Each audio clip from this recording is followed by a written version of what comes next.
Zombie apocalypse.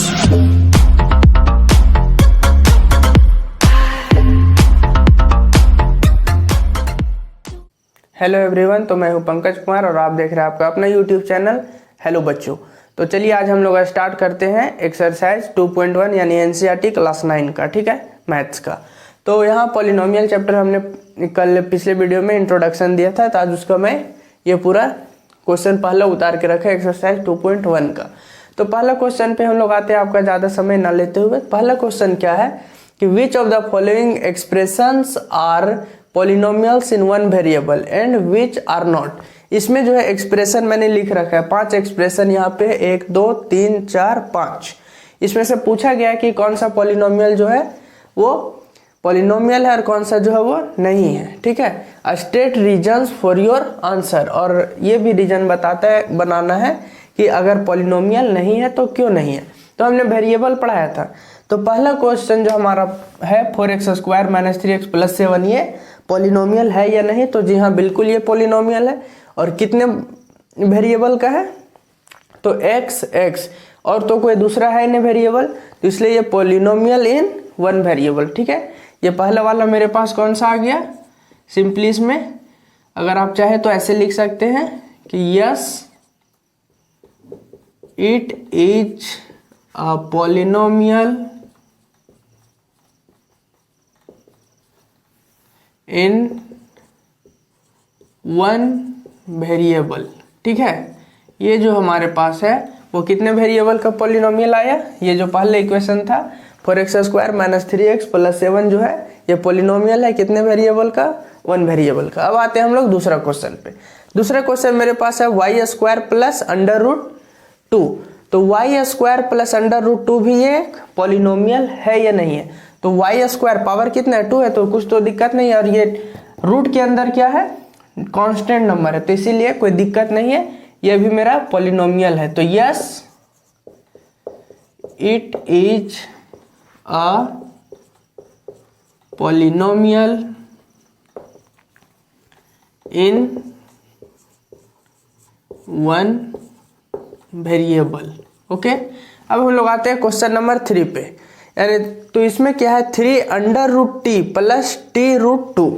तो ये तो ठीक है, ये जो टर्म मेरे पास है t√2 ये तो सही है, इसमें कोई दिक्कत नहीं है। लेकिन जब भी पॉलिनोमियल में इंट्रोडक्शन में मैंने बताया था कि जो पावर जो होता है, डिग्री जो होता है, वो कभी भी नॉन नेगेटिव होना, हमेशा नॉन नेगेटिव होना चाहिए या हाफ नहीं होना चाहिए। तो रूट के अंदर टी आ गया, मतलब पावर इसका कितना हो जाता है, टी पे पावर हो जाता है 1/2, यानी कि ये फ्रैक्शन में हो गया पावर। तो कभी भी जब ऐसा पॉलिनोमियल में जब आ जाए कंडीशन कि पावर हो जाए अगर फ्रैक्शन में यानी रूट के अंदर या नेगेटिव में आ जाए, तो ये पॉलिनोमियल नहीं होगा। तो नो, इसका आंसर हो जाएगा no, it is not a polynomial, okay. ये जो है मेरा पॉलिनोमियल नहीं है। अब आते हैं क्वेश्चन नंबर डी पे। क्या डी मेरा पॉलिनोमियल है या नहीं है।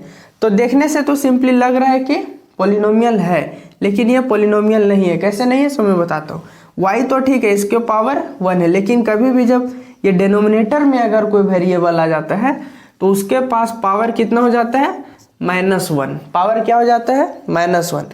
और यानी कि अभी, और मैंने अभी तुरंत बताया कि पावर अगर नेगेटिव हो जाए या फ्रैक्शन हो जाए तो वो नंबर जो है वो एक्सप्रेशन पॉलिनोमियल नहीं होगा।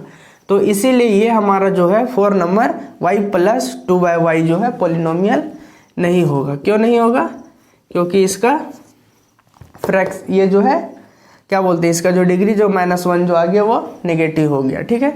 No, it is not a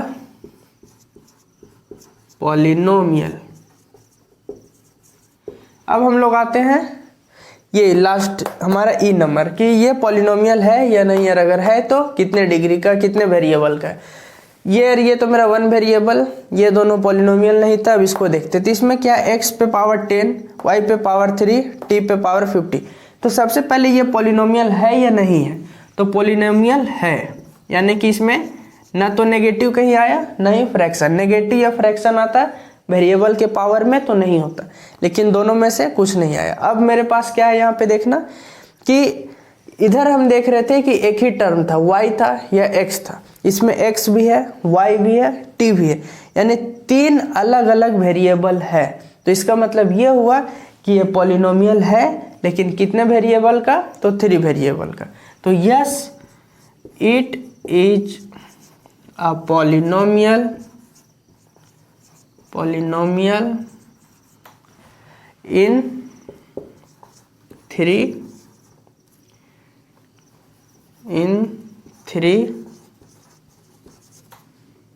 variable. Okay, तो मुझे तो लगता है कि ये ज़्यादा हार्ड नहीं था। अब हम लोग चलते हैं क्वेश्चन नंबर 2 पे। तो ये हमारा क्वेश्चन नंबर 2। क्वेश्चन नंबर 2 में क्या है कि right the coefficients of x square in each of the following. Question में क्या है, बोल रहा है कि कोफिशिएंट लिखना है। किसका कोफिशिएंट लिखना है? एक्स स्क्वायर का। तो चलिए हम लोग देखते हैं पहला एक्सप्रेशन क्या है, 2 + एक्स स्क्वायर + एक्स। इसमें हम लोग कोफिशिएंट इसका कैसे लिखेंगे? तो जैसे देखिए कि एक्स स्क्वायर का बोला ना, तो बाकी टर्म को हमको ध्यान नहीं देना है, सिर्फ एक्स स्क्वायर पे जाना है। क्या करना है एक्स स्क्वायर पे?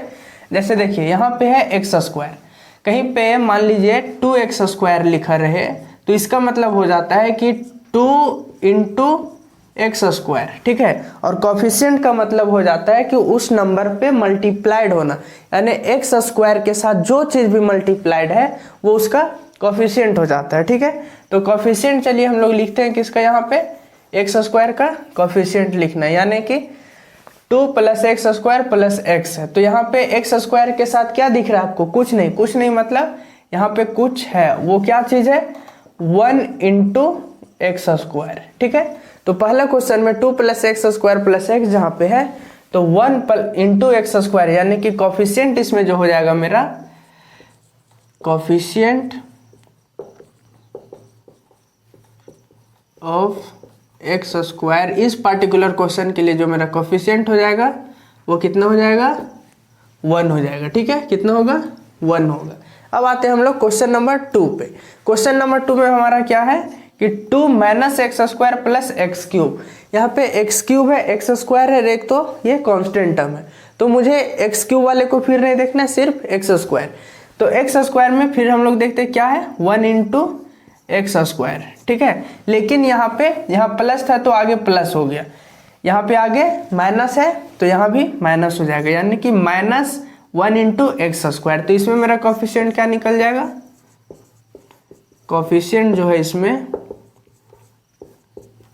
ऑफ एक्स स्क्वायर = -1 हो जाएगा, ठीक है। इसमें इस पार्टिकुलर क्वेश्चन में मेरा कोफिशिएंट जो है वो -1 हो जाएगा। अब हम लोग आते हैं क्वेश्चन नंबर 3 पे। तो क्वेश्चन नंबर 3 में क्या है, π/2 एक्स स्क्वायर + एक्स। तो एक्स स्क्वायर के साथ यहाँ क्या मल्टीप्लाइड है, तो π/2, ठीक है। π/2 × एक्स स्क्वायर, ठीक है, यानी कि π/2 जो है किसके साथ मल्टीप्लाइड है? एक्स स्क्वायर के साथ, ठीक है। तो π/2 × एक्स स्क्वायर है, तो इसमें मेरा कोफिशिएंट क्या हो जाएगा? कोफिशिएंट जो है, कोफिशिएंट ऑफ एक्स स्क्वायर = हो जाएगा मेरा π/2, ठीक है। इसमें जो है मेरा हो गया कोफिशिएंट π/2। अब आते हैं हम लोग क्वेश्चन नंबर डी पे। तो क्वेश्चन नंबर डी पे आने से पहले मैं आप लोग को ये बोलना चाहता हूँ कि मेरे चैनल को आप क्या कीजिए, थोड़ा सा सब्सक्राइब कीजिए, लाइक कीजिए, शेयर कीजिए और अपने दोस्तों को बताइए, और मेरे साथ इसको नोट डाउन करते चलिए या स्क्रीनशॉट ले लीजिए, ओके। तो चलिए हम लोग देखते हैं question number D. Question number D में क्या है, √2x - 1। तो क्वेश्चन में यहाँ क्या बोला है कि कोफिशिएंट निकालना है एक्स स्क्वायर का, लेकिन यहाँ पे क्या एक्स स्क्वायर है? नहीं है। तो यानी कि एक्स स्क्वायर नहीं है, तो हम लोग को क्या मानना पड़ेगा कि यहाँ पे एक्स स्क्वायर के साथ कितना मल्टीप्लाइड हुआ है? 0। एक्स स्क्वायर के साथ कितना मल्टीप्लाइड हुआ होगा? 0, तभी तो एक्स स्क्वायर इसमें नहीं है।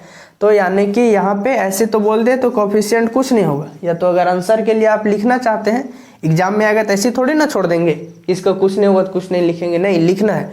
तो ऐसे ही 0 × एक्स स्क्वायर कर दीजिए आप, और इसका सिंपली लिख दीजिए, इसका कोफिशिएंट ऑफ एक्स स्क्वायर इसमें हो जाएगा 0। क्या हो जाएगा? इसमें कोफिशिएंट ऑफ एक्स स्क्वायर 0 हो जाएगा, ठीक है। तो अब हम लोग चलते हैं इसके क्वेश्चन नंबर 3 पे। तो चलिए हम लोग देखते हैं क्वेश्चन नंबर 3। क्वेश्चन नंबर 3 में क्या है कि give one example each of a binomial of degree 35 end of a monomial of degree 100, ठीक है। तो मैं एक चीज़ बता देना चाहता हूँ कि मैं सिर्फ यहाँ एनसीईआरटी क्वेश्चन करवा रहा हूँ, आर एस अग्रवाल अभी नहीं करवा रहा हूँ। आर एस अग्रवाल मैं दूसरे वीडियो में करवा दूंगा, ठीक है। तो इसमें क्वेश्चन में क्या बोला है कि बायनोमियल लिखना है। बायनोमियल का क्या मतलब होता है, 2 टर्म वाला, 2 टर्म वाला लिखना है जिसमें डिग्री कितना होना चाहिए 35, और दूसरा क्या बोला है कि एक मोनोमियल लिखिए जिसमें कितना होना चाहिए, डिग्री 100 हो जाना चाहिए। तो चलिए कोई दिक्कत नहीं है।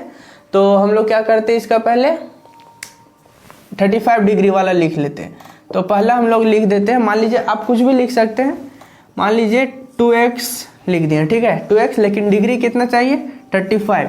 तो सिंपली क्या करेंगे 35 यहाँ प्लस कोई टर्म मान लीजिए जोड़ देते हैं, ठीक है। तो ये हो गया बायनोमियल डिग्री 35, पहला आंसर हो गया। अब दूसरा क्या बोला है, end of a monomial of degree 100, एक मोनोमियल लिखिए जिसका डिग्री 100 होना चाहिए। तो मान लीजिए कि यहाँ पे 5 2 सब कुछ भी ले लेते हैं, 5 मान लीजिए y ले लिए हुआ, ठीक है 5y। तो ये तो हो गया मेरा मोनोमियल। अब डिग्री कितना चाहिए, तो डिग्री चाहिए 100, तो ये लिख दिया हमने 100, ठीक है।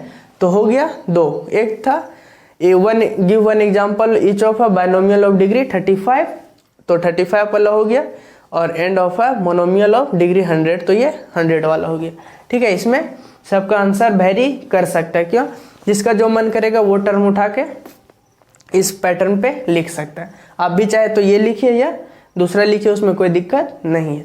तो अब हम लोग आते हैं क्वेश्चन नंबर 4 पे।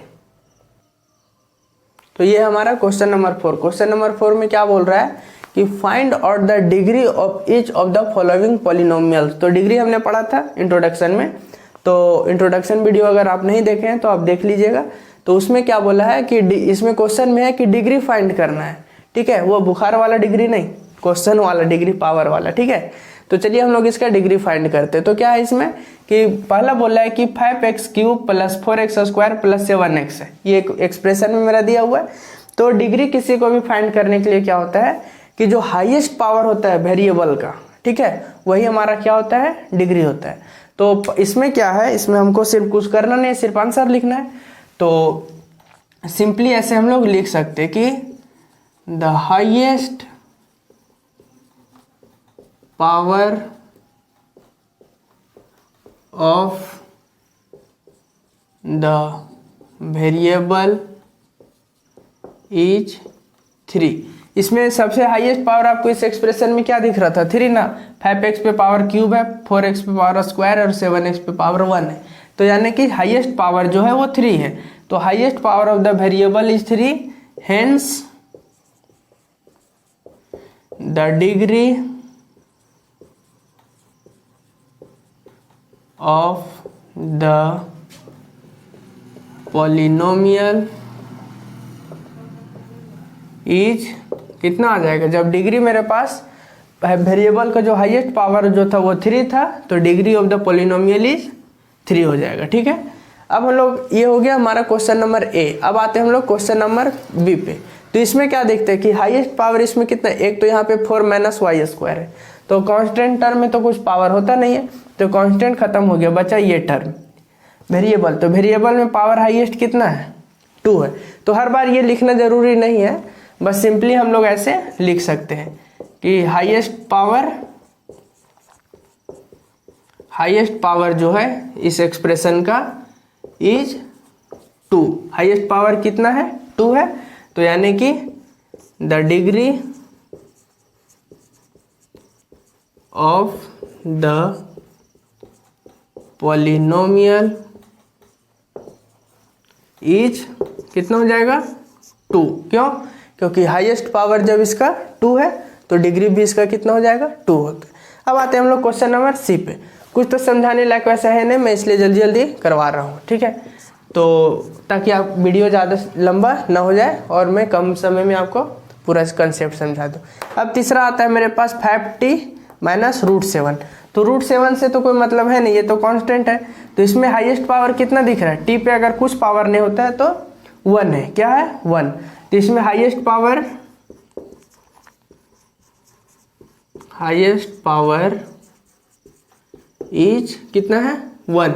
तो जब हाईएस्ट पावर 1 है तो डिग्री कितना होगा इस पॉलिनोमियल का 1 हो जाएगा। तो द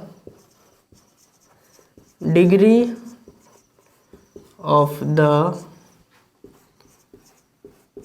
पॉलिनोमियल इज कितना हो जाएगा, डिग्री 1 हो जाएगा, कोई टेंशन नहीं है।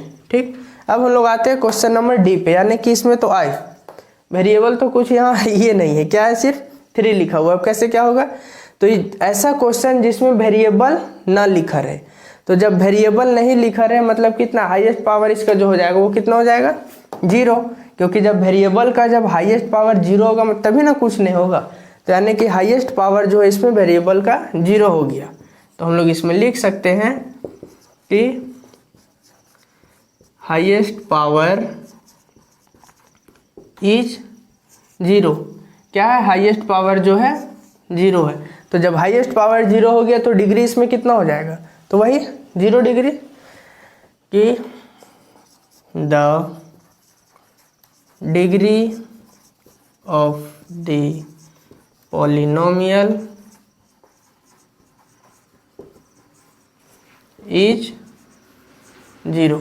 और कभी भी हमेशा आप याद रखिएगा कि जब कोई कांस्टेंट टर्म आ जाता है तो उसका हमेशा डिग्री कितना हो जाएगा 0 कहलाएगा। ठीक है, तो अब हम लोग क्वेश्चन नंबर 5 पे आते हैं।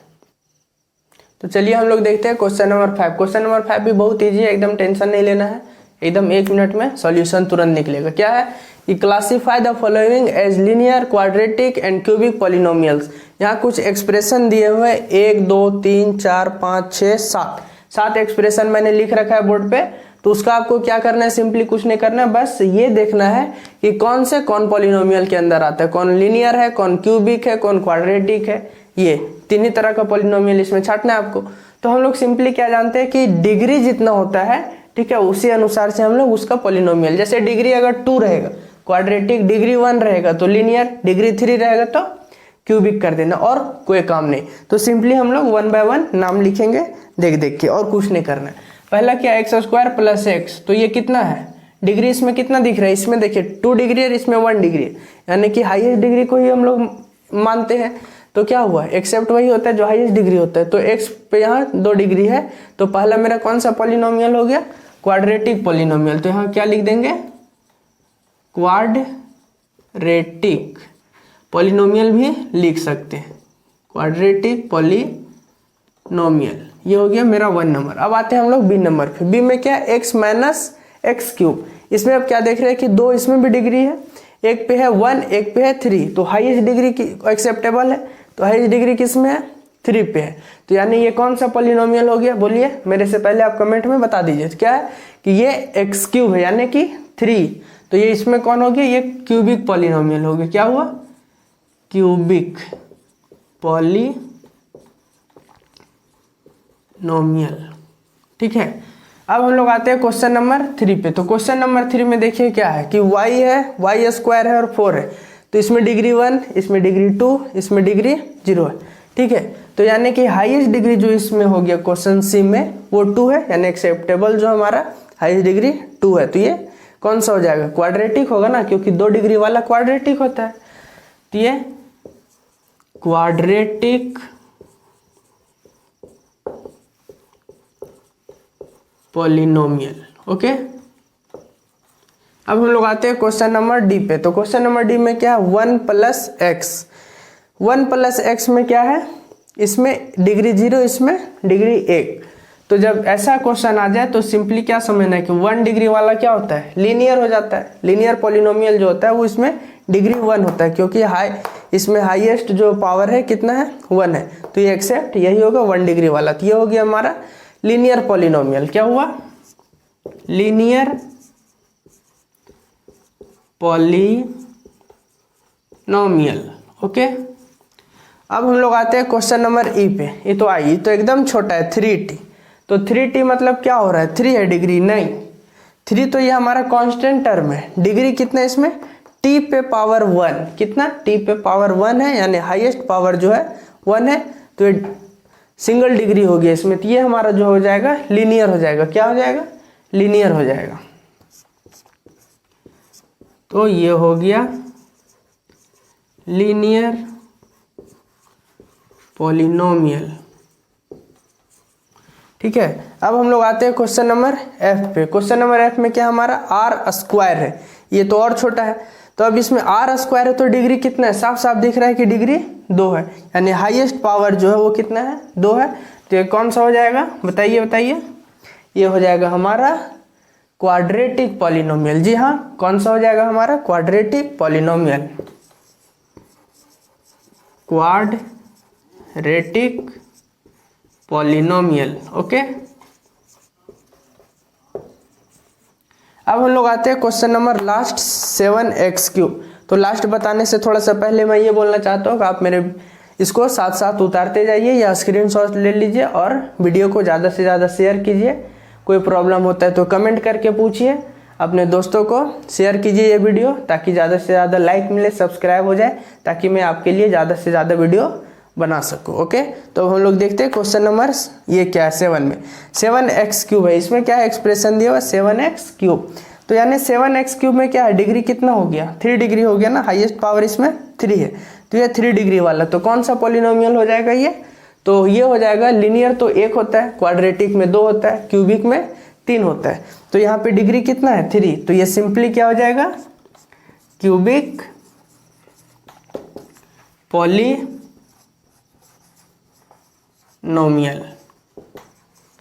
ठीक है, तो इसको आप स्क्रीनशॉट ले लीजिए और नोट डाउन कर लीजिए कॉपी में। फिर हम लोग आपसे अगले वीडियो में मिलेंगे। ओके, तब तक के लिए थैंक यू।